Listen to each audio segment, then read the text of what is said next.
15-20 हज़ार रुपये पेट्रोल के लगते, यहाँ तो 1000-2000 भी नहीं लगता। और पहले 6 महीने मुझे पता ही नहीं था, मैं जिस बिल्डिंग में रहता हूँ कॉमन मीटर में ही कनेक्शन लग गया था। एक मुख्यमंत्री का ड्राइवर अंधा निकला और एक केंद्रीय मंत्री थी बहुत बड़ी, उनके ड्राइवर को एक आंख से अंधा था। ये हॉर्न बड़ा, ये भी एक पोल्यूशन है। तो अभी मैंने ये एक्ट निकाल रहा हूँ कि हॉर्न के बजाय तबला का आवाज़ आए, बांसुरी का आवाज़ आए, हारमोनियम का आवाज़ आए, शंख आवाज़ आए, ताकि कान में अच्छा लगे। मैं रोज़ प्राणायाम करने के लिए 12वें मंजिले पे बिल्डिंग में बैठता हूँ, रोज़ नीचे से थर्ड थर्ड पूरा खराब कर। अमेरिका में नहीं मिलता। मेरी लड़की को वो किताब लाई, वो स्टडी कर रही थी, एग्जामिनेशन थी, बहुत कठिन है लाइसेंस मिलता। एक बार मैंने एक गाड़ी के मालक को पूछा कि तुम्हारे वैसे एक बार वैसे ही बोलने में ये तो एक बार मैंने आनंद महिंद्रा को भी कहा था कि तुम्हारी जीप चलाते चलाते मेरे 8-10 साल के पर ने ऐसी जीप बनाई थी कि हॉर्न छोड़कर सब बचता था उसमें। अब उन्होंने बहुत अच्छे मॉडल बनाए और टाटा और महिंद्रा ने मेरी डांट भी बहुत की। और टोयोटा ने जो फ्लेक्स इंजन विथ इलेक्ट्रिक किया है, जो कैमरी करके उनका मॉडल था जो 40% इलेक्ट्रिक और 60% पेट्रोल पे चलता था, तब उन्होंने पूरी तरह से वो इलेक्ट्रिक एंड फ्लेक्स ऐसा किया है, तो जिससे देश का एकदम पोल्यूशन भी कम होगा।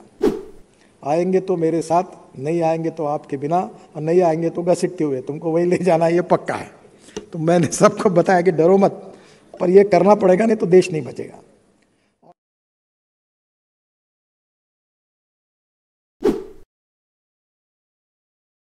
तो मेरा ड्राइवर भी पुलिस वाला था, डीबी कार का, और उस समय मैं महाराष्ट्र का पीडब्ल्यूडी मिनिस्टर था। तो मैंने लोगों को, मेरे ध्यान में आया कि मेरे ड्राइवर अच्छा था, वो उसकी कोई गलती नहीं, उसके आंखों में कैटरेक्ट था, इसके कारण मेरी गाड़ी ट्रक पर जाके पूरी तरह डैश हुई। तो फिर मैंने यहाँ सबको कहा कि ड्राइवर की आंखें जांच करो। तो 40% ड्राइवर सरकारी सेवा में, पुलिस और सरकारी, आपका भी शिरपुरकर साहब ड्राइवर होगा तो कभी टेस्ट किया कि नहीं मालूम नहीं, वो कैटरेक्ट वाले निकले। एक मुख्यमंत्री का ड्राइवर अंधा निकला और एक केंद्रीय मंत्री थी बहुत बड़ी, उनके ड्राइवर को एक आंख से अंधा था और वो नौकरी, एक तो आवाज़ पे गाड़ी चलाता था और एक बड़े राज्य के मुख्यमंत्री का ड्राइवर था। तो पहली बात तो ऐसी है कि मैंने उस समय भी कहा था कि भाई कोई ड्राइवर को कैटरेक्ट होता है तो उसको सर्विस से निकालने की आवश्यकता नहीं, ऑपरेशन करके उसको तुरंत ड्यूटी से निकाल देते। तो डर के कारण वो फिटनेस का सर्टिफिकेट लाते। अब फिटनेस का सर्टिफिकेट और ड्राइविंग लाइसेंस कैसा मिलता है ये तो सबको पता है। मैं एक बार विधानसभा में आमदार था, विलासराव देशमुख मुख्यमंत्री थे, तो आरटीओ में मैंने भी जाकर, वो आरटीओ बड़े ट्रांसपेरेंट थे, सभी ऐसे होंगे ऐसा नहीं कहता मैं, उनको पैसे दिए कि ठप्पा मार देते वो सही करके। तो विलासराव देशमुख और आधे मंत्रिमंडल का ड्राइविंग लाइसेंस भेज दिया, पैसे दिए, उन्होंने फटाफट ठप्पे मार के मुझे दिए। मैंने विधानसभा में बताया देखो क्या हो रहा है। अभी ये सिस्टम को मैं जब ट्रांसपोर्ट मंत्री बना तो मैंने काफ़ी स्ट्रिक्ट किया है। अभी कोई भी कितना भी बड़ा आदमी हो, घर में बैठकर ड्राइविंग लाइसेंस नहीं ले सकता। यानी दुनिया में सबसे आसानी से ड्राइविंग लाइसेंस मिलता होगा ऐसा कोई देश होगा तो हिंदुस्तान है। अमेरिका में नहीं मिलता। मेरी लड़की को वो किताब लाई, वो स्टडी कर रही थी, एग्जामिनेशन थी, बहुत कठिन है लाइसेंस मिलता। बहुत अच्छा काम हो रहा। अभी ये मोहिते बैठे हैं हमारे यहाँ नागपुर में मैंने कमेटी अपॉइंट की, उसके ये है, और हमने ब्लैक स्पॉट्स आइडेंटिफाई किए। उसमें ये नागपुर के ट्रांसपोर्टर बाबा डवरे भी थे और उन्हें 2500 स्पॉट आइडेंटिफाई किए। तो पुणे कोल्हापुर रोड पर एक जयसिंहपुर बाईपास था, एक ही स्पॉट पर 170 लोग मरे थे, फिर भी कोई कर्म नहीं सुधरी हुई। यानी सरकारी यंत्रणा इतनी असंवेदनशील और बोथट हुई। तो मैं काफ़ी नाराज हुआ और मैंने कहा इसको सुधारो, तब वो सुधारा गया। तो कहीं ना कहीं रास्ते में पेड़ होते। मुंबई में एक जगह पेड़ था तो महापौर और एक एक्टिविस्ट एक दूसरे को उन्होंने मारपीट की कि पेड़ नहीं निकालना, पर वो पेड़ बीच में है, अभी भी है। सिद्धिविनायक मंदिर से तुम निकलकर शिवाजी पार्क की तरफ जाते हो, वो कैटरिंग इंस्टीट्यूट के सामने एक पेड़ है। कितने लोगों की डैश हुई है। तो पेड़ तो बिल्कुल नहीं काटना चाहिए, ट्रांसप्लांट करना चाहिए, पर समाज में इसके बारे में एजुकेशन और प्रबोधन करने की बहुत आवश्यकता है।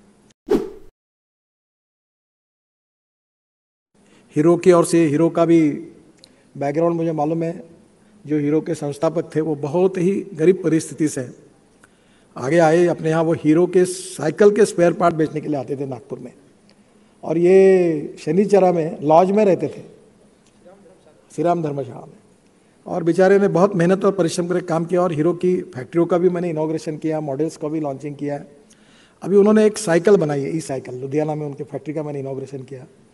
वो भी साइकिल डिज़ाइन लंदन में हुई और अभी क्वालिटी अच्छी है। और हमारे देश में हमारे टू व्हीलर की इंडस्ट्री ऐसी है कि ये 50% प्रोडक्शन एक्सपोर्ट करते हैं।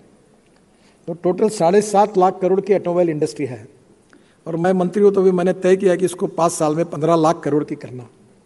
तो उसमें हमारा एक्सपोर्ट बहुत बढ़ेगा और विशेष रूप से इसके काफ़ी इंडस्ट्री जो है, वेंडर्स है, उनको काफ़ी रोजगार मिलता है। राज्य सरकार और भारत सरकार को सबसे ज़्यादा जीएसटी देने वाली भी इंडस्ट्री है, सबसे ज़्यादा रोजगार देश में देने वाली इंडस्ट्री है और इसलिए स्वाभाविक रूप से इसमें काफ़ी बदल हुआ। कभी कभी पहले हमारे यहाँ एम्बेसडर और फियाट 2 गाड़ियाँ होती थी। तो एक बार मैंने एक गाड़ी के मालक को पूछा कि तुम्हारे वैसे एक बार वैसे ही बोलने में ये तो एक बार मैंने आनंद महिंद्रा को भी कहा था कि तुम्हारी जीप चलाते चलाते मेरे 8-10 साल के पर ने ऐसी जीप बनाई थी कि हॉर्न छोड़कर सब बजता था उसमें। अब उन्होंने बहुत अच्छे मॉडल बनाए और टाटा और महिंद्रा ने मेरी डांट भी बहुत खाई। मैंने कहा आप स्वदेशी होने के बाद कॉस्ट सेंट्रिक है, आप क्वालिटी सेंट्रिक नहीं बने, इससे हिंदुस्तान में बाकी के ब्रांड बड़े प्रमाण पर आए।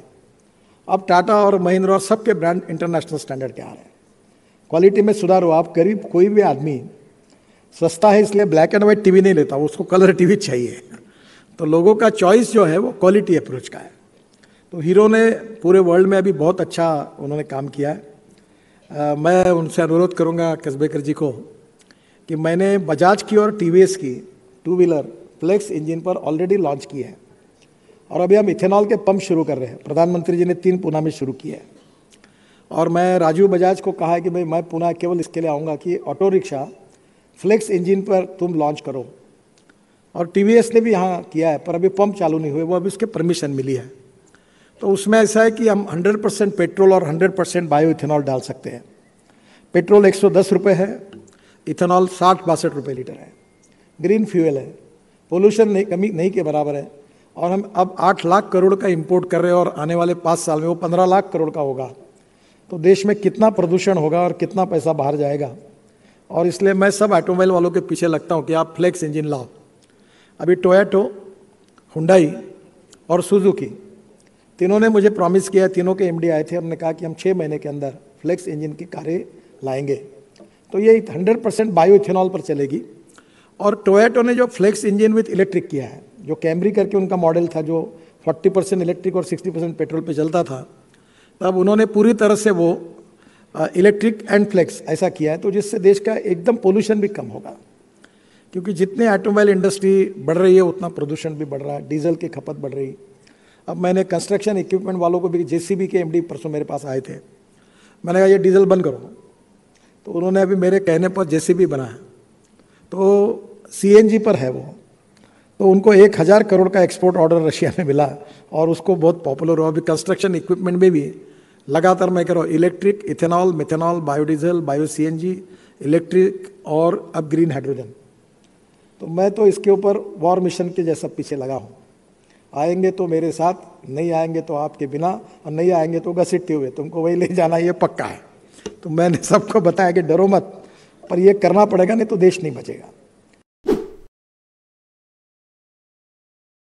ये हॉर्न बड़ा, ये भी एक पोल्यूशन है। तो अभी मैंने ये एक्ट निकाल रहा हूँ कि हॉर्न के बजाय तबला का आवाज़ आए, बांसुरी का आवाज़ आए, हारमोनियम का आवाज़ आए, शंख आवाज़ आए, ताकि कान में अच्छा लगे। मैं रोज़ प्राणायाम करने के लिए 12वें मंजिले पे बिल्डिंग में बैठता हूँ, रोज़ नीचे से थर्ड पूरा खराब करता है। तो मेरा आपसे यही अनुरोध है कि एक बार आप ज़रूर ये करिए ताकि इसका भी उपयोग होगा। हमारे यहाँ अभी ग्रीन हाइड्रोजन की कार भी आई है और अभी मैं 16 मार्च को मेरे घर पर है कार, टोयोटो की है, जापान में बनी हुई है। और इंडियन ऑयल ने फरीदाबाद में पानी से हाइड्रोजन ऑक्सीजन बनाकर ग्रीन हाइड्रोजन बनाया और उसके ऊपर वो हाइड्रोजन लेकर पहला उसका लॉन्चिंग 16 मार्च को हो रहा है, ताकि हाइड्रोजन के ऊपर भी अब कार, हवाई जहाज और रेलवे का इंजन भी चल सकता है। तो अभी टेक्नोलॉजी बहुत बदली है। नागपुर ऐसा शहर है कि पहला एलएनजी का पेट्रोल पंप नागपुर में है, पहला सीएनजी के कन्वर्शन की इसमें बड़ी गाड़ियाँ हमने सीएनजी पर कन्वर्ट की और आज मुझे खुशी है कि ये जो हॉल में आप बैठे हैं, ये बनाते समय हमने ऊपर में पूरा सोलर लगाया।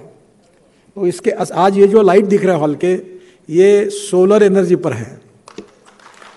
और 80 कार, क्योंकि ये कमिश्नर साहब को मैंने कहा था तो उन्होंने कहा 1 लाख रुपए एक कार्यक्रम का होगा। बोला 1 लाख रुपए नहीं, 5,000 रुपये होगा। तो बोले इसका इलेक्ट्रिक का बिल ही आएगा। तो बोला कोई प्रॉब्लम नहीं। मैंने कहा इसके ऊपर सोलर बिठा देंगे, और देवेंद्र जी और बावनकुड़े जी से मदद लेकर पूरा सोलर लगाया। तो 80 कार्यक्रम में बिजली मुफ्त है इसमें।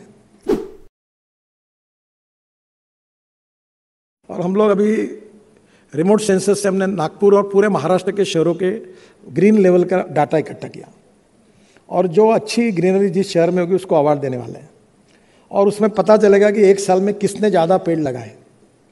तो पेड़ अभी मैं आपको बता रहा हूँ कि सुप्रीम कोर्ट में ये बद्रीनाथ, केदारनाथ, गंगोत्री और यमुनोत्री 4 धाम पर हमारे फेवर में जजमेंट आया, तो सुप्रीम कोर्ट ने अनुमति दी है। फिर भी मैंने हमारे सेक्रेटरी को और सबको बुला कर कहा एक भी पेड़ नहीं कटेगा, पूरा ट्रांसप्लांट होगा। और हम पूरे पेड़ ट्रांसप्लांट करने वाले 1,500 कॉन्ट्रैक्टर देश में तैयार कर रहे हैं कि पेड़ काटना नहीं, पेड़ को ट्रांसप्लांट करना। और ये संभव है, मैं पूरे अनुभव के साथ बताता हूँ, ये संभव है। सर मैं भी बुलेट इलेक्ट्रिक गाड़ी में घूमता हूँ। मैंने बुलेट प्रूफ गाड़ी छोड़ दी मेरी, तो वो गाड़ी में पैसे ही नहीं लगता। 15-20 हज़ार रुपये पेट्रोल के लगते, यहाँ तो 1,000-2,000 भी नहीं लगता। और पहले 6 महीने मुझे पता ही नहीं था, मैं जिस बिल्डिंग में रहता हूँ कॉमन मीटर में ही कनेक्शन लग गया था। तो इलेक्ट्रिक का खर्चा ही नहीं है कुछ, और वो भी सोलर होगी। तो यहाँ इस हॉल के नीचे में जो पार्किंग है वहाँ चार्जिंग स्टेशन भी तैयार किया है सोलर पर। तो यहाँ अपनी गाड़ी भी चार्ज कर सकते हैं, आपकी स्कूटर भी घर में आप चार्ज हो सकती है, क्योंकि चार्जिंग टेक्नोलॉजी आई है। लिथियम आयन बैटरी के साथ उस केमिस्ट्री में भी काफ़ी मेरे विभाग भी प्रोत्साहित करता है कि लिथियम आयन के साथ sodium ion, zinc ion, aluminium ion भी केमिस्ट्री में विकसित हो रही है। ग्रीन हाइड्रोजन भी अब जल्दी आएगा, और इसलिए डीजल और पेट्रोल से मुक्ति मिलनी चाहिए। और ये नहीं हुआ तो देश के प्रदूषण की समस्या बहुत गंभीर है।